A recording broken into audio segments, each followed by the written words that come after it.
I mentioned in one of the earlier videos that one of the first things that we did was rip out the old carpet downstairs. It was musty and stained and giving both of us some kind of allergic reaction. And with the carpet out, we'd have one less thing to worry about when we started making a mess.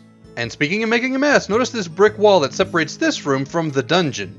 We call this room the dungeon because it's only accessible through a utility closet and this really creepy steel door. And being so inaccessible, this huge room was kind of going to waste unless we put another door right about here. Our contractor Andrew did a great job cutting out the door, but it revealed a new problem.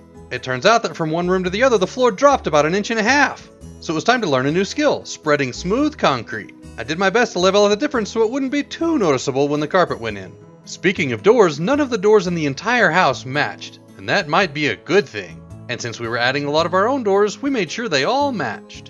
One room downstairs had a corrugated metal ceiling which we had to take apart to find a gas valve, and once we did, we found out that the corrugated metal was rusted and gross.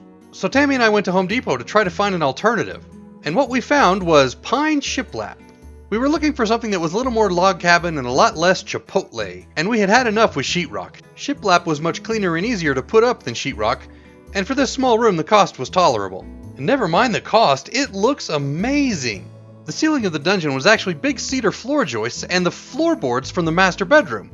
We liked the look of it, but it did have some issues. And only a couple of days after moving stuff into the room, we found out that whenever you walked in the master bedroom, it rained dirt in the dungeon. We'd have to put up something to keep all that dirt from falling down into the room.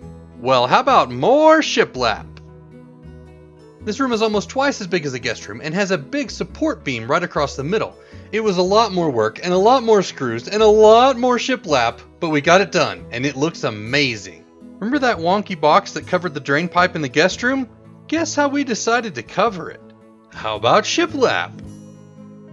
Remember those two weird places where the bricks stuck out of the wall?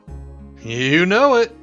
Now the big ugly brown room, which we're calling the game room, had a unique ceiling. I thought I could fix the problems with the matte black ceiling and put in some cool drop lights, but we just decided it wasn't going to work. You guessed it, more shiplap.